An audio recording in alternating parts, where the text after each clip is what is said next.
Meu nome é Tânia Vilela, eu sou médica, dermatologista e tenho 46 anos. A minha infância foi um pouco conturbada, meus pais se separaram, eu tinha 9 anos de idade. E eu vi meu pai com outra mulher nessa época, fiquei com muita mágoa, muita raiva dele. Eu achava que minha mãe já tinha sofrido muito, então eu não queria trazer mais sofrimento para ela. Então eu estudava. O estudo era uma forma de eu preencher um vazio que até então eu ainda não sabia que era um vazio. E eu pensava assim, quando eu fizer a faculdade, eu vou ser feliz. E na faculdade foi o contrário.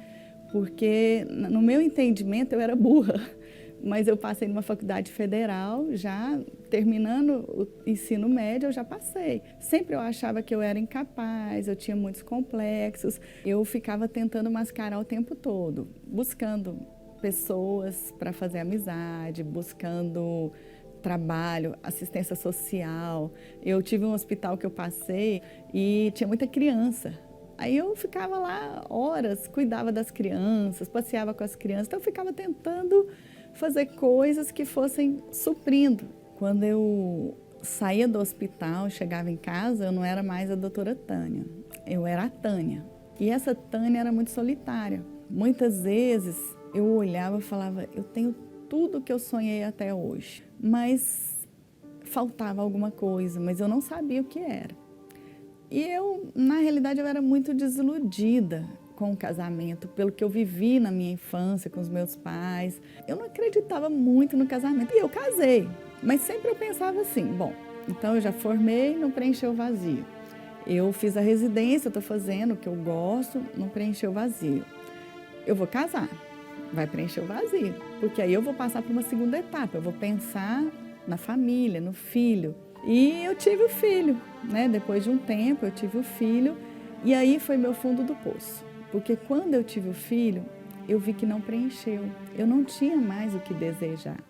Aí eu comecei a sentir claramente alguns sinais que eu não sentia antes. Era uma coisa assim, você está bem, de repente você está tranquila, vai tomar um banho, vai fazer alguma coisa e sente uma angústia, uma coisa muito ruim, uma sensação que vai chegar uma notícia terrível para você. Isso chama opressão na medicina. E eu comecei a ter síndrome do pânico da noite. E começou a vir pensamentos na minha mente, que não tem jeito, que era melhor que eu morresse. E um dia eu fui passear com o meu filho, fui para o parque com ele estava na cadeirinha atrás, e de repente começaram esses pensamentos, se mata, se mata, se mata. E a hora que eu vi, eu estava acelerando, enfiando embaixo de um caminhão. Nesse momento, eu senti claramente a mão de Deus, realmente tirando meu pé do acelerador e veio aquele pensamento, tem jeito. E a minha irmã, ela era evangélica e ela lutava por mim.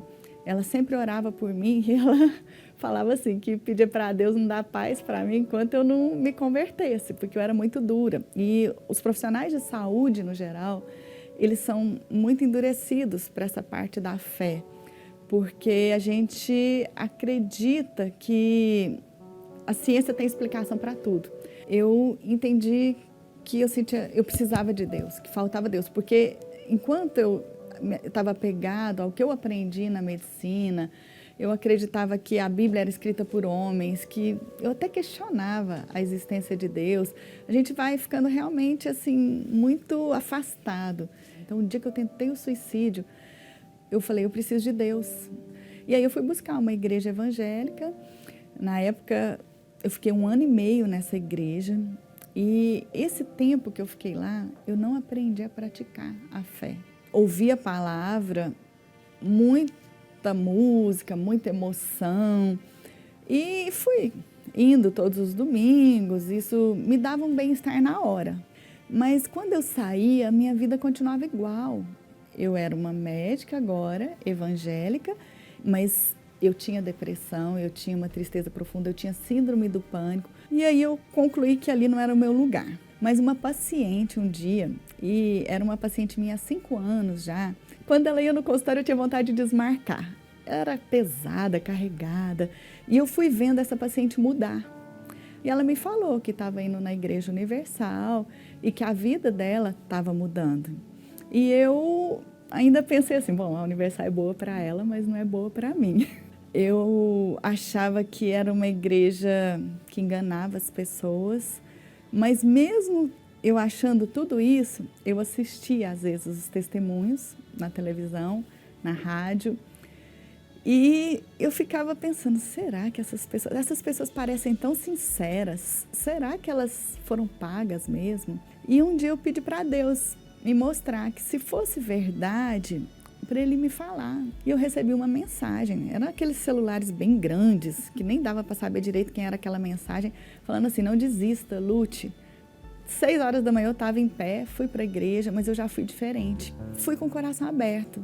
Nesse dia, eu pedi para Deus tirar os meus maus olhos, que eu pudesse realmente ver a verdade, porque era a última porta que eu ia bater. Eu não aguentava mais viver da forma que eu estava vivendo. Durante o culto, durante a pregação, eu já vi algo diferente.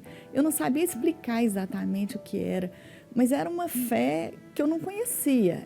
Então, eu estava buscando isso. E nesse dia, no primeiro dia, eu já vi que era o lugar que eu estava buscando. Então, eu já saí diferente, eu já dormi a noite inteira, eu já vi um sinal de Deus nesse dia, confirmando. E eu comecei a frequentar as reuniões, principalmente a quarta e o domingo. Eu ia nas sessões de libertação, na sexta-feira, mas eu tinha sede, eu tinha fome da palavra de Deus. Então, eu comecei a praticar o que estava escrito na Bíblia mesmo. Eu comecei a buscar a Deus de madrugada. Durante o dia, eu entendia que Deus era meu melhor amigo. E eu já comecei a não sentir mais aquele vazio que eu sentia antes. Eu lia a Bíblia, eu me tornei dizimista, porque eu já era, mas eu fazia da forma errada. Eu não entendia muito bem como era o certo. Eu me batizei na água de novo, porque às vezes as pessoas falam assim, o batismo é um só. Realmente, o batismo é um só quando ele é válido, quando a gente sepulta a velha natureza.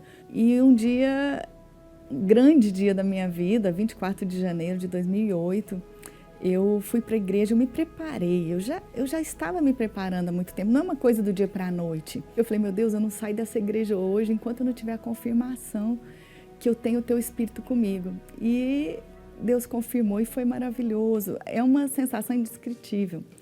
Mas é uma alegria que nada nesse mundo, de tudo que eu já vivi, me trouxe essa alegria.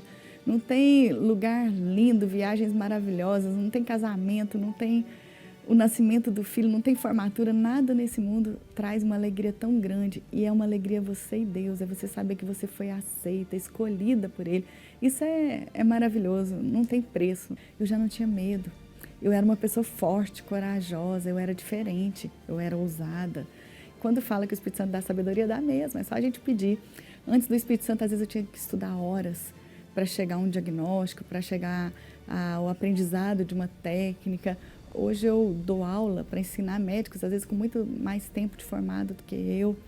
Hoje eu desenvolvi uma técnica que foi uma direção do Espírito Santo e eu faço uma cirurgia que só eu faço no mundo inteiro e toda a cirurgia veio através de uma direção do Espírito Santo para mim. O mais interessante é quando eu estou com o paciente, o amor que eu sinto por aquele paciente. É uma alma, a forma que eu lido com as pessoas, com as minhas funcionárias, a forma com que eu trabalho é muito diferente. O Espírito Santo, para mim, é o motivo de eu viver. É tudo, porque eu não estaria aqui, eu tenho certeza, se não fosse o Espírito Santo. Eu já tinha desistido de viver, eu já não tinha mais alegria de viver, porque a gente é falha, a gente é cheio de erros, a gente tem momentos difíceis, mas eu busco colocar o Espírito Santo na frente de tudo, porque ele é o motivo da minha existência.